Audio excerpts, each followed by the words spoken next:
এজাক বৰষুণতে কেৱল গুৱাহাটী মহানগৰেই নহয় পাৰ্শ্বৱৰ্তী অঞ্চল উত্তৰ গুৱাহাটীও বুৰাই পেলাইছে।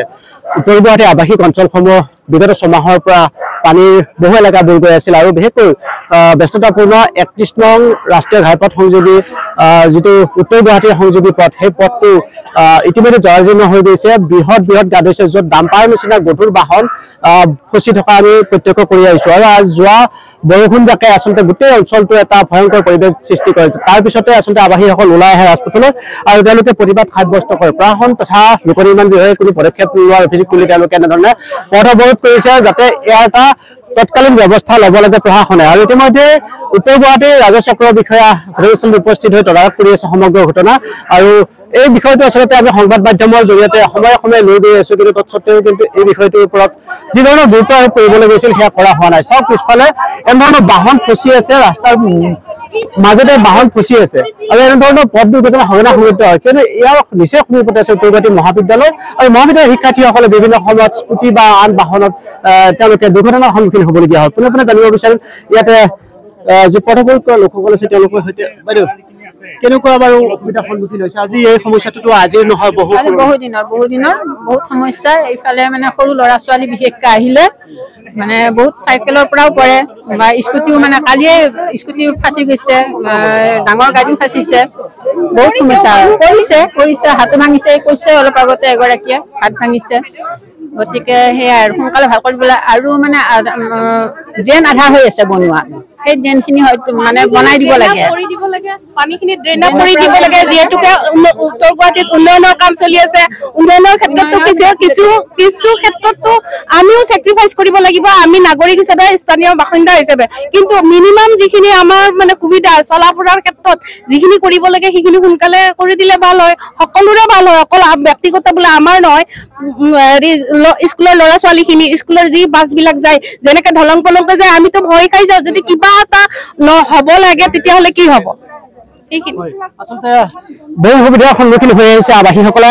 আজি যদিও দৰ্শকক এই মুহূৰ্তে জনাব বিচাৰিছো যে উত্তৰ গুৱাহাটীত পথ অৱৰোধ কৰা হৈছে, কিয়নো উত্তৰ গুৱাহাটীৰ যি ব্যস্ততাপূৰ্ণ মূল পথ ৩১ নং ৰাষ্ট্ৰীয় ঘাইপথ সংযোগী, সেই পথটো ইতিমধ্যে আৱাসীসকলে অতিষ্ঠ হৈ অৱৰোধ কৰিছে, কিয়নো এই পথত সঘনাই দুৰ্ঘটনা সংঘটিত হৈছে। আৰু শেহতীয়াভাৱে যি বৰষুণ হৈছে, সেই বৰষুণে সমগ্ৰ পথছোৱা পুখুৰী সদৃশ পৰিৱেশ সৃষ্টি কৰিছে, যি পুখুৰীত আচলতে কেইবাখনো বাহন দুৰ্ঘটনাগ্ৰস্ত হৈছে, স্কুলীয়া কলেজীয়া শিক্ষাৰ্থী দুৰ্ঘটনাৰ সন্মুখীন হ'বলগীয়া হৈছে। আৰু এই বাতৰি আমি আচলতে নিজে সময়ে সময়ে পৰিৱেশন কৰি আহিছিল, দুদিন পূৰ্বে পৰিৱেশন কৰিছিলো, কিন্তু গা নৰলি প্ৰশাসনে। কিন্তু আজিৰ দিনটোত আচলতে যি চক্ৰ বিষয়া আহি উপস্থিত হৈছে, উত্তৰ গুৱাহাটী ৰাজচক্ৰৰ বিষয়া, আৰু তেওঁ তদাৰক কৰি আছে। আৰু সঁচাকৈ এটা বিড়ম্বনাৰ পৰিৱেশ। আৰু এয়া আপোনালোকে দেখুৱাবলৈ চেষ্টা কৰিছে যে কেনেধৰণে বাহন এখন আবদ্ধ হৈ আছে, কেনেকুৱা বাৰু অসুবিধা? কেনেকুৱা অসুবিধা মানে কেনেকুৱা বুলি ক'ম, এতিয়া পানী আৰু নলা নৰ্দমাবিলাক বন্ধ, তাৰপিছত ল'ৰা ছোৱালীবিলাক স্কুল যাব নোৱাৰে। এতিয়া আমাৰ ল'ৰা ছোৱালী স্কুল যাব পৰা নাই পানীৰ কাৰণে। বাৰিষা এই যে নতুনকৈ দলংখন হ'ল, সেই পথটোৱে আবদ্ধ কৰি ৰাখিছে নেকি পানী? এই পথটো বুলি ক'ব নোৱাৰো, কি ক'ব? পথটোৱে আবদ্ধ কৰিছে, সেইটোৱে দলং হয়, কোনো চিষ্টেম নাৰাখিলে, সেইটো কাৰণে মেইনলি। আৰু পানীটো মানে পানী ওলাই যোৱা চিষ্টেমটো ৰাখিব লাগিছিল, সেইটোও কৰা নগ'ল। তাৰোপৰি মানে ড্ৰেইনৰ কোনো হেৰি নাই, আধৰুৱা হৈ আছে ড্ৰেইনবিলাক, ঠায়ে ঠায়ে ড্ৰেইন ক্লিয়াৰ নাই। কি ক'ব, বহু অসুবিধাৰ সন্মুখীন হৈ আছে আপোনালোকে? মই নসুধিছোঁ, হয়, কেনেকুৱা অসুবিধা বাৰু? এইটোতো আৰু আজিৰ সমস্যা নহয়, এইটো আজি কিছু বছৰৰ পৰা হৈয়ে আছে এই সমস্যাটো। গতিকে আপোনালোকৰ মাধ্যমেৰে আমি চৰকাৰক অনুৰোধ কৰিছোঁ যাতে আমাক মানে এটা সুব্যৱস্থা, যিটো আমাৰ ন্যূনতম আমাৰ সা সুবিধা, আৰু এইখিনি আমাৰ এইটো আমাৰ নতুনকৈ টাউন কমিটিত অন্তৰ্গত হৈছে। গতিকে আমি যিখিনি কৰ লয় তেখেতসকলে, কৰ লোৱাৰ হিচাপে তেখেতসকলৰো দায়িত্ব আছে। আমাৰ যিখিনি ৰাস্তা, আজি যোৱাকালি এজাক বৰষুণতে এনেকুৱা ধৰণৰ অৱস্থা হৈছে, স্কুল কলেজলৈকে যাব পৰা নাই, কোৰ্ট কাছাৰীলৈকে যাব পৰা নাই লোকসকল। গতিকে বহু ধৰণৰ সমস্যাৰ সন্মুখীন হৈছে। গতিকে আমি অনুৰোধ কৰিছোঁ চৰকাৰক যাতে আমাক মানে সুব্যৱস্থা এটা কৰি দিয়ে তেখেতসকলে। আচলতে নতুনকৈ পৌৰসভাৰ অন্তৰ্ভুক্ত হৈছে এই অঞ্চলটো, কিন্তু তৎসত্ত্বেও কিন্তু উত্তৰ গুৱাহাটী পৌৰসভাই বিশেষ ব্যৱস্থা নোলোৱাৰ অভিযোগ উত্থাপিত হৈছে আৰু ৰাজচক্ৰ বিষয়াগৰাকী তদাৰক কৰি আছে। ছাৰ, কেনেধৰণৰ পদক্ষেপ ল'ব বাৰু, যিহেতু এটা তৎকালীন ব্যৱস্থা লোৱাৰ সময় আহি পৰিছে আৰু দুৰ্ঘটনা সঘনাই সংঘটিত হৈ আছে?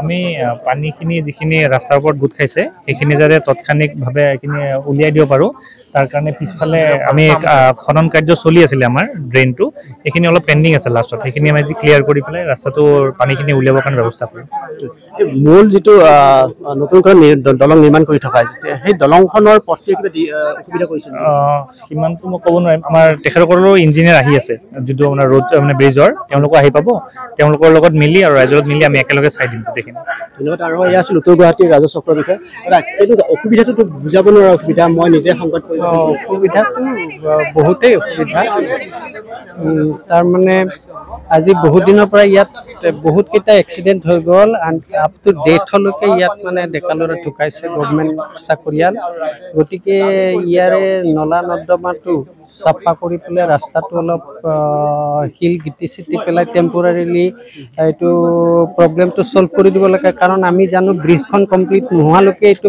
প্ৰব্লেমটো পূৰা ছল্ভ কৰিব নোৱাৰে চৰকাৰে যিহেতু সহযোগিতা আগবঢ়াইছে তেতিয়া আমি ৰাইজৰ ফালৰ পৰা পূৰ্ণ সহযোগিতা আগবঢ়াম ধন্যবাদ আৰু এনেধৰণে এতিয়া প্ৰতিবাদমুখৰ হৈছে ৰাইজ ওলাই আহিছে ৰাজপথলৈ কিয়নো এটা পৰিৱেশ নাই যাতায়াতৰ যি অসুবিধাৰ বাবে এতিয়া সদলবলে সকলোৱে ওলাই আহিছে আৰু ইয়াৰ তৎকালীন ব্যৱস্থা লোৱাৰ বাবে প্ৰশাসনৰ ওচৰত দাবী জনাইছে আপুনি বিচৰা বাতৰি পাব কেৱল নিউজ 18 এপত নিউজ 18 এপ ডাউনলোড কৰিবলৈ স্কেন কৰক এই QR কোড গুগল প্লে ষ্টৰতো পাব এই নিউজ 18 এপ